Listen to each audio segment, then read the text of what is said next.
This is great.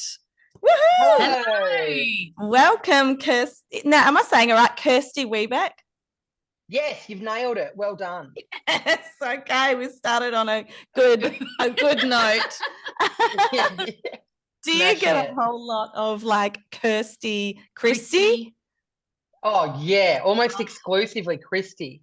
I'm sorry, I've been calling you Kirsty for the last 6 weeks. I've been saying Kirsty, but you know. It's one name I can never get right. I'm so sorry. No one can. I'm just. Yeah. I think it's the I and the R. They're too close together. Yeah, the names are too similar. There's no need for both of them. Yeah. So how are you? Yeah, I'm great. How about you? We are very nervous. Yes. Like, so we first discovered you like when you were here in May in Perth at Planet Royale doing the biggest comedy show on earth for the Perth Comedy Festival.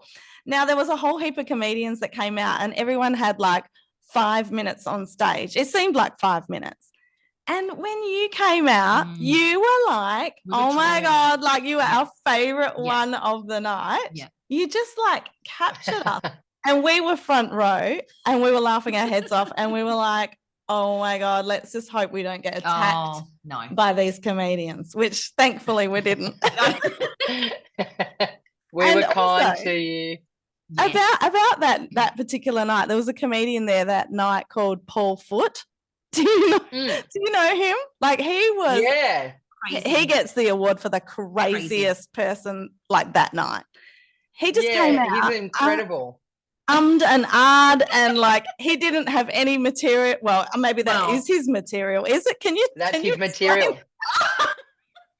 Yeah, I mean that's his shtick. He's that's how he performs, and he's incredibly popular. He's got a massive following. Like, he's from the UK, but not just in the UK. I mean, he has a huge following down here as well, which is why he was touring. But he's he's a genius. Like, he's just so unique. That's like, what I thought. You'll never see anyone else like him. No, you'll never forget that. I thought to myself, he is either going to be like an absolute genius where you just don't get it, you know, or he's just coming out there taking the piss, like you don't know. Yeah, no, he's a genius. He knows exactly what he's doing. He did single out a couple of people from the front row. Thankfully, it wasn't us.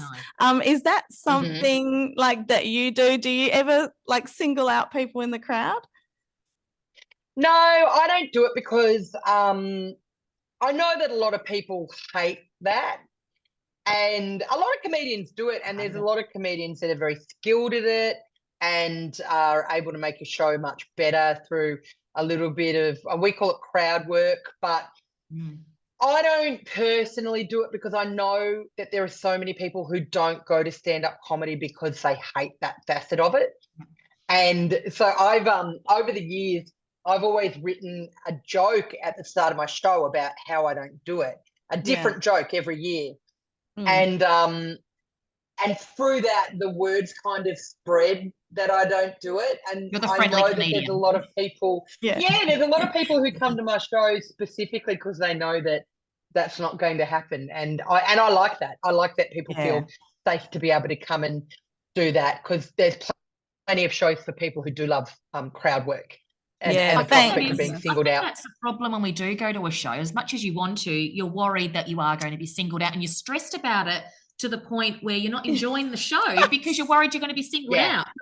Yeah. Exactly. Yeah. We're so thankful that you don't do it. Absolutely. But right. Thank you.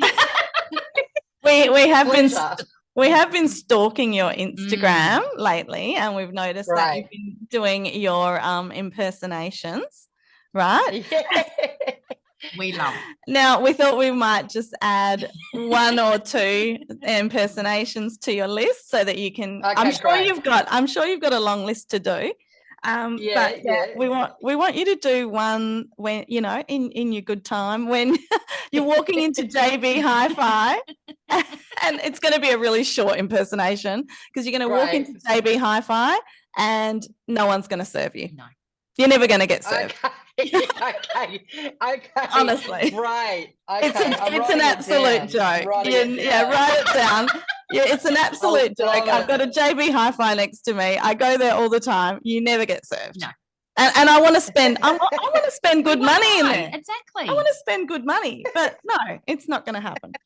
And then we thought you could do characters on reality TV. Like, do you watch reality TV? Oh. Yeah, look, it's a bit of a guilty pleasure. Good. Thank God. We got lots to talk about. We love it. I'm into those Love Island-y kind of ones. And the latest one I watched was the queer version of Ultimatum, The Ultimatum. Yes. That sucked us in for a good couple of weeks. But yeah, I do like them. I mean, I think I'm like everyone else where I hate watch them, but then you're suddenly incredibly invested and you know everyone's names and you're rooting for a certain person. Exactly. Well, did you watch Maths, with Alyssa in there? We thought you could do like a character like Alyssa and say, I have a child. That was her little takeaway quote from the... Right. So yeah, make sure you write these down. But one thing I wanted to ask you is, you talk about on your videos, like you're the friend of Bunnings. We need you to clarify that for us. I don't know. Maybe this is so dumb and that we're missing something. It's not. No, it's not. I'm so glad that I can give you a glimpse into my culture. Bunnings is like it's a queer stereotype. So people joke about lesbians hanging out in Bunnings, and that if you are a lesbian and you're single, you can go to Bunnings and find a partner. I've had a running joke for years about how when I'm not touring or when I'm in town, that's what I do to unwind is I go and cut laps of Bunnings. And so friend of Bunnings is like something I said it in a stand-up clip a couple of years ago, and it's just meant to be like how they said friend of Dorothy back in the day for gay people. So I just made it friend of Bunnings. Right, we get it now. I get it. So should I put on a flannelette shirt and go shopping at Bunnings by myself? If you want to come back with a girlfriend, go for it. All right. Okay. Now, so you say also that when you're a comedian, and something bad happens to you, people go, oh, that's great. You've got content for your show. And I can relate to that because that's something I say to Tracy all the time. She has so much drama in her life that without that, unplanned drama, that without that, we wouldn't have any content for the show. And I'm always saying, don't worry, it's great content for the podcast. Yeah, you're welcome. So, are you still getting that? Are you still getting people saying that to you, like for your stage shows? Constantly, all the time. So you break your leg and it's like, oh, don't worry, it's great. Oh, 100%. I had a show at the Enmore Theatre a few months ago, and I was in Melbourne in the morning, and I was taking my dog for a walk, and just to get her exercise before I got on the plane. And we did this walk that we've done 1,000,000 times, and on the walk, I tripped on a tram track, and I fell over, and I hurt my knee so badly that I knew that I had to call an ambulance. Shit. And I mean, I can't laugh. I did. You can because I'm fine. Sorry, Tracy laughs at funerals. So I'm sorry. Sorry. I'm just picturing the poor dog. You can laugh. No, you've got permission to laugh because it's also the most Melbourne accident that ever happened, like getting a tram track through the knee, like burning yourself on an oat latte. So I'm on the ground and some people are helping me, and then actually an off-duty paramedic. He was just on a run, and he came just past happened to be there. Yeah, right place. Well, wrong place at the wrong time for him, but right place for me. Yeah. And he took a look at it, and he was like, "Oh yeah, you got to go to hospital." Oh. And so the ambulance came, and it took me to hospital, and I had to get my knee stitched up, and I got X-rays and stuff, and it was fine, and it's healed great. But I ended up with I think it was 7 stitches in it, which is a lot of stitches. Yeah. Oh. And pushed my flight back. Still managed to make the show that night at the Enmore. But even in the hospital, like while I was waiting to get stitched up and get the X-rays done, 3 different staff members in the hospital were like, "This will be good for you on the stage, Kirsty." God, I can't believe it.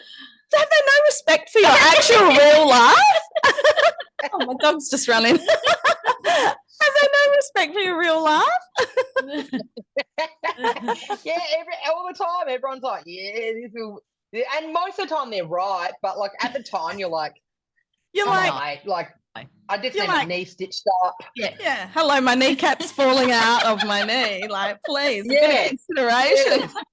Exactly. Yeah. And how many animals do you have, and how do you cope with touring? Like when you have to tour, what do you do with your animals? Yeah, great question. I used to have a joke about how I had to wait until I got into a relationship to get pets. Yeah. And I joke about it, but that's true. That's exactly what happened. Yeah. So, we have 2 animals. We have a cat. We've got a 15-year-old cat called Fergie. She's a nightmare. She hates everyone. That's her right as a cat. It is her right, but my partner's kind of worn her down. And she's actually, like, you can pat her and stuff now, which when we adopted her, you absolutely could not. Like, if you walked anywhere near her, she'd, like, just cut you to ribbons. Like, she was so on edge all the time. But she's a lot more chill now. But there's Fergie, and then Joan is our Pomeranian, and she's just over 2 years old. Oh, so sweet. Yeah, they're beautiful. And this was probably one of the few perks of the lockdowns and stuff for us was we got Joan as a puppy in between lockdowns, and we kind of had to get a puppy because we needed the cat to be able to assert her dominance over a dog if we got one. Yeah. So we got Joan in between lockdowns, and like there wouldn't be a time in my career where I was around enough for us to have a puppy without the lockdowns, basically. Yes. So I was around heaps. I got to train her. I got to hang out with her during the day. My partner's a nurse, so she was at work every day during the pandemic. Yeah. And good company. And great company. And then by the time I was able to hit the road and start touring again, that dog was my dog's just heard you talking about dog. He thought he'd make an appearance. Right on cue. I love that. Well trained. By the time, that's exactly right. By the time I started touring and stuff again, like Joan was old enough to be a bit more chill. And we just have a dog walker. So when I'm on the road, my partner Elle gets up in the morning and we'll take them take Joan for a walk. Then the dog walker comes at midday, and then Elle's home after work to take her to the park or whatever. So that is so good. With me, we've got some mates that like this is kind of a scam actually, because we live right near the bay in Melbourne. So we live in a really cool area, and so we can usually lure our friends to look after the girls by like, do you want a beachside weekend? And they're like, hell yeah. That's perfect. So you're brainwashing people into doing what you want. But I totally get it about the cat and ripping people to shreds. We've got a rescue cat, and when we got him, oh my God, he hated people, hated everything, and eventually we wore him down too. So, but it does take a loving family to do that. So yes, that's good. So you got a good supportive partner who can look after the animals. Because it must be really hard for you to tour. Like, you know, how many tours would you do in a year, or you constantly, or does it go in ebbs and flows? No, I mean, what most of us do is we write a new show every year, and then we tour the new show. So we usually take it to all of the major cities, and then it's up to us. Like there's some other places that we might have built audiences in that we'll take our shows to. For me, I'm always like looking for new places to start building in. Yeah. So like the last couple of years, I've started going up to far north Queensland a bit more, and I've started going to Perth a little bit more, like to Yes. to build just to That's build the great. audiences and get people coming out to see you. And because if you keep going consistently, Yeah. your audiences grow, but you've got to put the work into to get there. So so we tour every year, and I guess like my tour ended probably 2 weeks ago. So like start of June and started in like February. And then what happens in the back end of the year is like I've got a couple of encore shows of that show from the tour. I'm already working on my new show. Plus, we tend to go back to all the cities we went to in the first half of the year, and we do their clubs. And so again, you're building more audience by going and doing, like you might go and headline the clubs for 4 or 5 nights, and then all the people that have seen you there, you'll get some new fans out of that. And then when you go in a few more months for the comedy festival again, all those people will come out and see you at the show again. So it's just getting yourself in front of more people so they know about you and they know what you're doing. And so it's kind of never ending because like my tour ended 2 weeks ago, but I think 3 nights after I came back from Brisbane Comedy Festival, I was on stage here in Melbourne working on new jokes for next year. So it just keeps rolling over. That's so good. Do you have like a little note section in your iPhone and you might be overhearing like conversation on a train or a bus and you go, oh my God, that's a great joke. Like I'll adapt that into exactly. That's exactly what most of us do. Totally. You'll be making lots of notes after talking with us. Yeah, that's all I'm doing here. I'm just mining you for bits. I know it happens all the time. I can imagine. And you do a lot of Sorry, you go. You do a lot of work with Ivan, and should I even try and say him? Ivan Aristagueta. You nearly nailed it. It's Ivan Aristagueta. Oh, you're very close. Gietta. Yeah, Aristagueta. Yeah. Who's the better debater? Neither of us. We're two good friends. So are you actually good friends?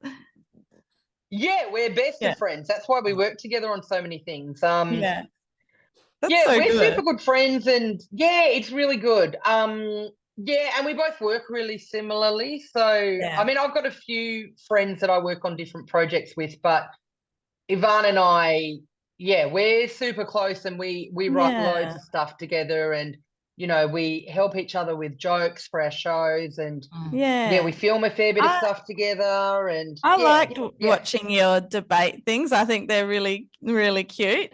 If I was going to ask you if you could spell his surname, would you be able to do it? Yeah, absolutely. Okay, go on.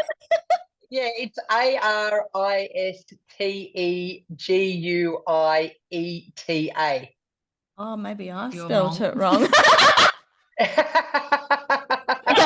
Number one rule of Fight Club is have the correct spelling before somebody so confidently spells it for you. There was 3 letters wrong in that one. So, all right, never mind. You win. Yeah, we'll leave it at that. Thank you. I appreciate that. I mean, she would know. Yes. How politically correct do you have to be with jokes today? Or do you, as a comedian, have a poetic license to say whatever the bloody hell you want? Because we can't. No. I think it just depends on the individual. I mean, political correctness to me is basically just about considering other people. And so, like, the idea of being politically correct essentially is like, being mindful of other people and like what might hurt other people's feelings or further marginalize them. So for me personally, like being politically correct isn't difficult, because I'm a comedian because I want to make people happy and I want to give people a laugh. So whenever I'm writing a joke, like I always just think to myself, have I thought about this from every angle to make sure that it would include everyone in the room? Yeah. And that's kind of my biggest goal, is that I want everyone in the room to be laughing, and I don't want it to be at somebody's expense. I don't want somebody to be sitting there. Someone sitting there going, oh, she's making fun of this group of people, and that's the group of people that I'm from. Like, I feel terrible now. And, they're sitting there knowing that the room's laughing at them, and that's just not a part of my character anyway. So that's generally good. in stand-up comedy, I think anyone that's like, angry about political correctness or whatever in comedy, kind of want to be able to get up there and just have a crack at minority groups and stuff. And like, that's not my jam anyway. No. Like, it's not a part of my personality. So it's really easy for me. I think you summed it up when you said just taking care of people's feelings. I think that actually simplifies it and sums it up. That's actually perfect. Perfect. I think and if very you relatable. Like you'd be saying things and I'd be thinking, oh yeah, that's right. And then you'd have a giggle because you've either done it yourself, you've been in the same situation, or you can relate to it, in a different way. So I think it's it's fun. Yes, exactly. Yeah, I think that's the most important thing to me about comedy, is like, trying to make it relatable for everyone. Yeah. And even if you haven't been in that position yourself, being able to understand it. Yes. And just being like, oh yeah, I can imagine like that is a funny thing. Like definitely. Yeah, at no one's expense versus. And it can be risky sometimes because you're trying to be really cheeky, like, your Pope video that you've got on your Instagram. You're trying to be really cheeky. But how do you be cheeky enough that you're not going to offend people, Yeah. You get good at towing the line, I think, as well. Yeah. And as long as you're on the right side of the line, I think, like, you can get away with being cheeky if people can see your heart's in the right place. Yeah, that's right. Exactly. And have you had anyone sort of like steal your material before? No, not really. I mean, it would be a nice compliment if you did, I guess. Well,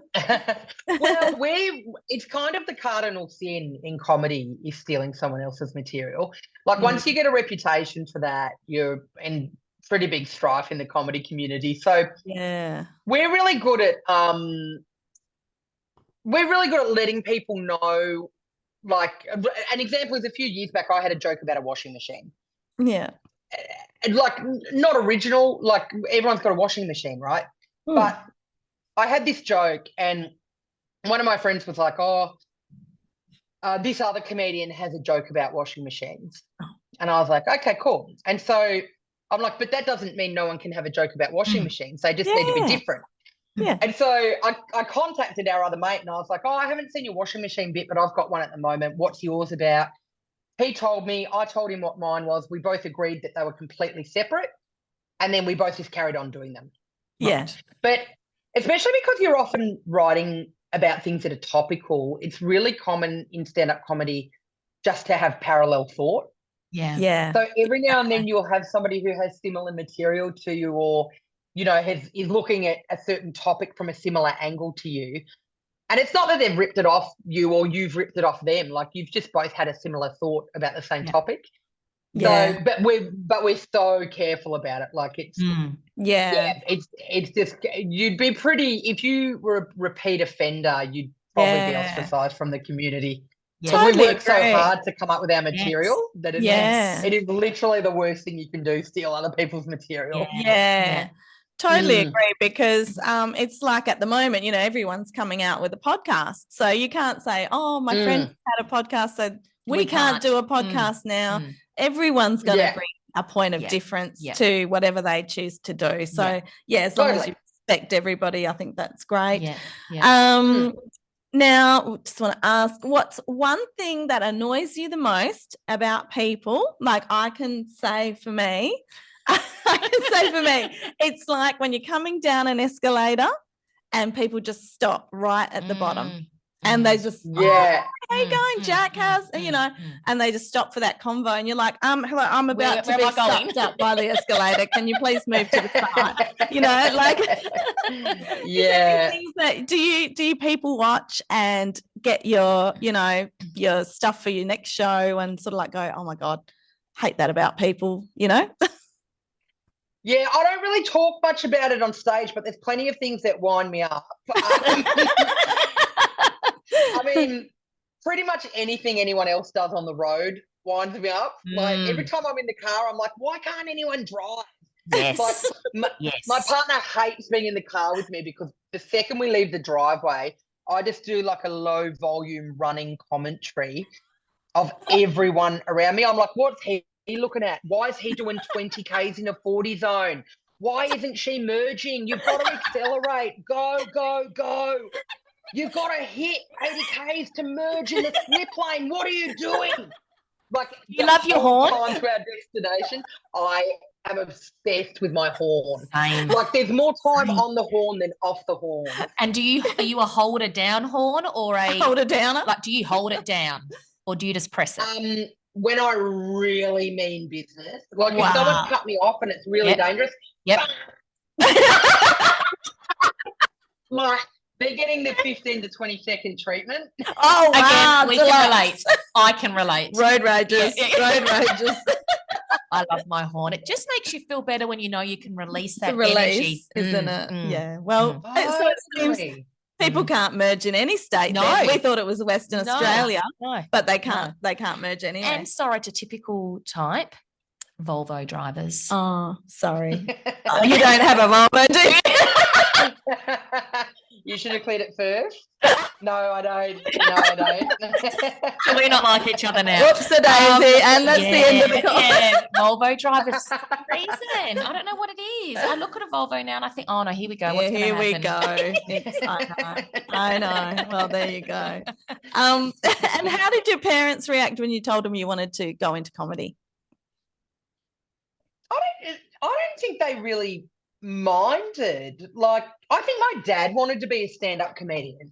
Oh, and he's yeah, but he went into the Air Force and then he went into IT and stuff and then government. But he's very, very funny. Yeah, really different. But I don't think they weren't stressed. Like, my parents, because I was 30, I'd just gotten back from traveling. I'd lived overseas for like 6 years. They were pretty supportive, and like, because I kept working when I started out, like as everyone does, because you don't. Yeah. I mean, a lot of comedians never make any money, but if you're fortunate enough to make a career out of it, it definitely takes years to start making proper money. Yeah. So yeah, I had a full-time job. I left that after a couple of years of doing stand-up, and then I had a casual job for a couple of years. And so, because I was a bit older and stuff, I don't think they were worried, because they were like, oh, you're doing what you need to do financially. Like, you're still working. It's not like you've got no money coming in or whatever. And then, by the time I left and was a full-time comedian, I think they were just excited for me. They were like, yes, like, because they knew it was my dream, and then I'd sort of achieved it. And so they were super supportive, I reckon. And they've come to nearly all of my shows. Definitely all the ones they've been able to. And like, they love it. They're very nothing proud. better than having the support of your family. Yeah. And were you the class comedian in school? Yeah. Oh, that's good. I was, definitely.